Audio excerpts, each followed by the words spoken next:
RTM, Rádio Transmundial de Portugal.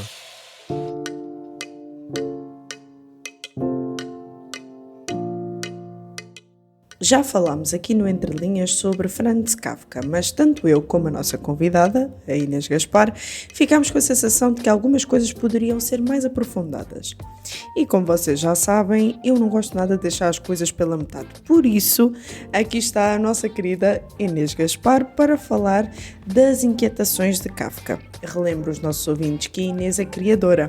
Trabalhando com dança e teatro, é também uma das vozes e faz parte da produção do Mulheres de Esperança. E eu sou Ana Margarida e começa agora mais um Entre Linhas.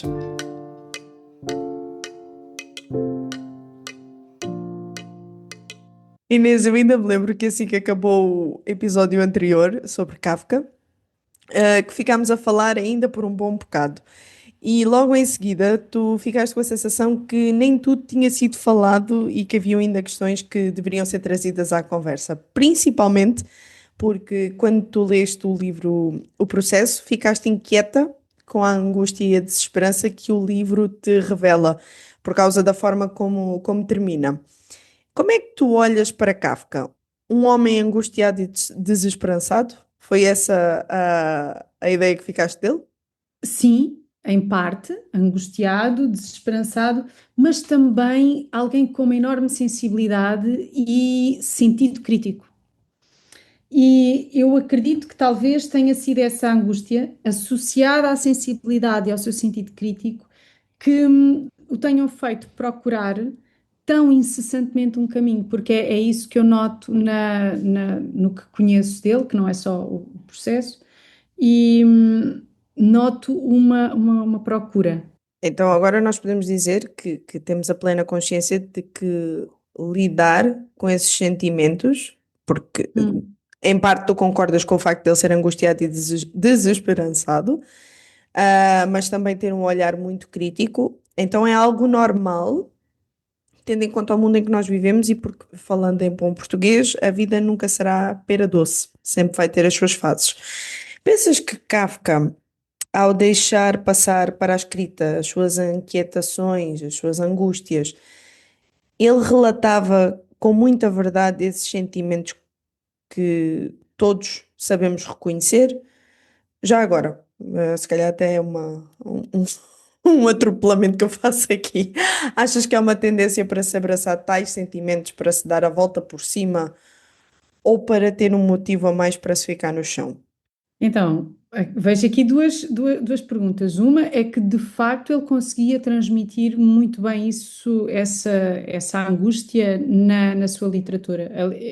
É até aquilo que mais me fascina, não é?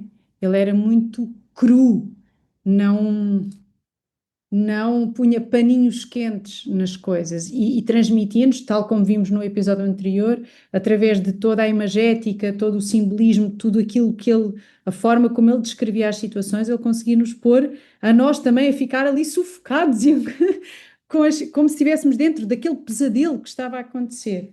Portanto, isso sim ele conseguia fazer muito bem. Agora, o reconhecer estas emoções, se elas nos ajudam a superar ou a vitimizar, depende mesmo da nossa postura de vida, não é? Eu acredito, agora já sou eu aqui a especular, que não, pronto, a especulação de mero leitor, e como há bocado te disse, eu acredito que ele denuncia, porque eu também crio coisas, não é? E quem trabalha com arte está sempre a querer dizer qualquer coisa. E eu acredito que ele não estava só a mostrar aquilo que nós já sabíamos, mas eu vejo ali uma procura, quase como mostrem-me como é que isto pode ser diferente. Ah, e, porém, nós temos várias maneiras de procurar. Há caminhos que nos levam a respostas que trazem esperança e há caminhos que só nos enredam mais na nossa angústia. Então tu crees que ele também apontava muito para isso? Para esse despertar de precisamos encontrar o caminho certo para sair desta angústia e desta inquietação, porque a forma como ele acaba as suas obras, falando de uma maneira muito, muito geral, porque ainda não li todas, dá uma sensação que fica tudo muito estagnado. É quase como se desse a incumbência ao leitor de, olha, a história terminou, portanto, vê tu o que é que tu queres fazer com esta informação toda que foi aqui escarrapachada, digamos assim. Tu querias que ele aponta para caminhos, ou para essa consciência, aliás. Eu acho que é isso que tu estás a dizer, pelo menos é como eu me senti, sempre a passar a bola para mim. Tipo, eu não consegui chegar a lado nenhum, mas já nos envolveu tanto e já mexeu com as nossas indignações e com as nossas.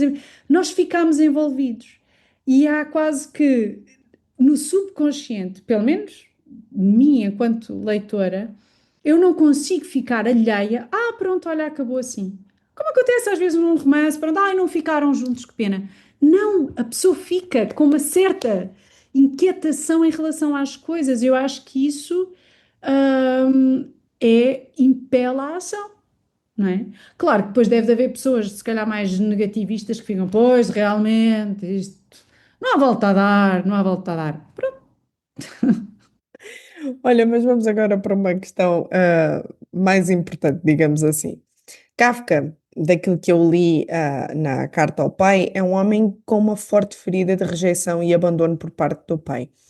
E no livro O Processo, que tu leste, temos a história de um homem que acaba por pedir para o matarem. Será que em algum momento haveria espaço para Kafka se lembrar de Deus, já que ele era judeu? Será que ele teria tido outro fim? E até as suas personagens teriam tido outro fim? Onde é que fica Deus nesta equação? Olha, só para acrescentar, por exemplo, na Metamorfose, tu também vês que a relação do personagem com a sua família também é um bocado disfuncional, aquilo não. Há ali falhas sérias. Eu acho que Deus fica exatamente neste sentido de quem procura. Hum, Se nós formos a ver o autor vinha de uma raiz judaica, né? Mas o judaísmo tradicional está assente numa vivência de um povo mais ou menos nómada, de uma zona em que se vivia da agricultura, da criação de animais, e isto é muito distante do judaísmo que ele se encontra a viver, não é? O que é que isto tem a ver com a vida na cidade? O que é que isto tem a ver com a era em que ele estava presente? Parece que aquele Deus era só um Deus já antigo, não é? E se formos a ver as famílias desta época, mantinham alguns ritos, mas era como se, pronto, um Deus que ficou lá atrás na história. Por isso é que eu acho que é tão importante a figura. Agora espero não estar aqui a fugir muito, pá, mas não consigo dissociar uma coisa da outra. A figura de um outro judeu que vem revirar aqui a equação toda, que é Jesus Cristo. Porque ele traz-nos os princípios do Deus antigo lá de trás e mostra-nos que ele é atual, hoje e sempre. E quando nós não o temos na equação, andamos um bocadinho aos papéis. E o próprio Kafka procurou, ele andou inclusive envolvido pelo, segundo o que eu fui pesquisar na Cabala, o misticismo judaico, ou seja, não é pelo meu entendimento intelectual que eu vou conseguir racionalizar as coisas. O propósito da vida e a capacidade de superação perante as angústias da vida que vão sempre existir, nós não vamos encontrar Deus na racionalização das coisas. E eu vejo aqui uma procura que infelizmente não foi parar ao lugar que eu gostaria. E deixa-me dizer-te que a aplicação desse judeu, esse novo judeu, foi fantástica. Até porque dá para perceber muito bem por Kafka a necessidade que ele tinha até de cumprir os ritos judaicos, isso está no livro A Carta ao Pai, Uhum. para ter uma aprovação do pai. E no fim, quando nós vamos a ver, o filho que realmente conseguiu agradar o pai a 100% e o pai no filho foi Jesus Cristo com o pai, lá está, com Deus. E se Kafka soubesse disso, teria descansado muito mais. Olha, para finalizar, eu não quero de alguma forma comparar Kafka ao profeta Jeremias, já que estamos aqui numa onda de falar de judaísmo, as raízes do escritor. Até porque eles sofreram por questões completamente diferentes em épocas muito distantes um do outro. Mas temos diante de nós um homem que sofreu agarrado à melancolia e à desesperança. Por outro lado, nós temos também um homem, mas que sofreu agarrado à melancolia e à esperança. Quando se lembrava daquilo que lá está, lhe poderia dar esperança. O que é que tu pensas que a Kafka poderia ter aprendido do profeta Jeremias, já que ele conhecia tão bem por causa da sua educação judaica? Ele tinha que ler os rolos, ele tinha que saber ah, todos os livros. E o que é que nós poderíamos aprender? Olha, tenho pena que eles, de facto, há semelhança, é curioso o que tu trouxeste, há mesmo muitas semelhanças, e Jeremias angustiava-se com as coisas, com a crueldade, com a impotência, tal e qual como Kafka. Ahm, e tenho, lá está, profeta Jeremias, que teve uma missão que também não foi fácil, porque, como todo o profeta, ele vai falar lá mais à frente, então ele não é compreendido no seu tempo. O que ele fala nunca faz sentido, ele vive desfasado. E se calhar até nesse sentimento de desfazamento, não é? Poderiam-se identificar também se tivessem cruzado. Mas é a diferença de um homem que consegue ver Deus maior que o maior que a- os pequenos, maior que aquilo que está dito como sendo os relatos do seu tempo. Ele conseguiu ver Deus como intemporal, o Criador que sempre existiu e existirá.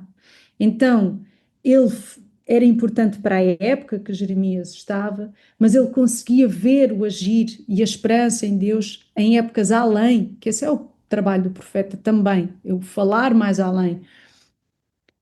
Kafka não conseguiu, procurou Deus, mas procurou no ritual, no racional e não, olha, como diz, sei lá, nos Salmos, que se nós olharmos para a natureza, nós vemos a manifestação de Deus. E a natureza, que sempre existiu, e tanto dela na sua pureza de estado, como era do início até agora e existirá se nós não continuarmos a destruir. E aí nós vemos a manifestação de Deus. E faltou-lhe este olhar mais para cima. Eu acho que lhe faltou olhar para cima, erguer os olhos ao alto. E nós, o que é que poderíamos aprender? Tanto de Kafka como de Jeremias. Eu retiro aqui algumas coisas interessantes. Uma delas é que realmente não é só uma questão minha ver algumas situações da vida real de uma forma assim tão negra e tão em quase que me sinto em labirintos e parece que não que quanto mais tento, menos consigo e estou sempre a ser tramada. Essa sensação de andar sem chegar a lado nenhum, como nos pesadelos, tu corres e não sais do mesmo sítio. Então não é só comigo. Isto é transversal a todos, o que me dá alguma paz. Não é uma coisa que o mundo tem contra mim. Mas o que eu retiro é que realmente é mesmo importante nós percebermos que há um caminho, uma verdade e uma fonte de vida. É isto que eu retiro. Isto pode parecer muito redutor, mas quanto mais eu vou aprendendo e vou procurando e vou andando às voltas, eu vejo que realmente há um caminho, uma verdade e uma fonte de vida. E enquanto nós levantarmos os olhos para aquele que era no início, que é hoje o mesmo e sempre será, não há motivo para sucumbirmos ao desespero. O Entre Linhas contou com a participação especial de Inês Gaspar e com a apresentação de Ana Margarida. Realização RTM Portugal. RTM. Conhece todos os nossos programas em rtmportugal.org. Uma produção da Rádio Transmundial de Portugal.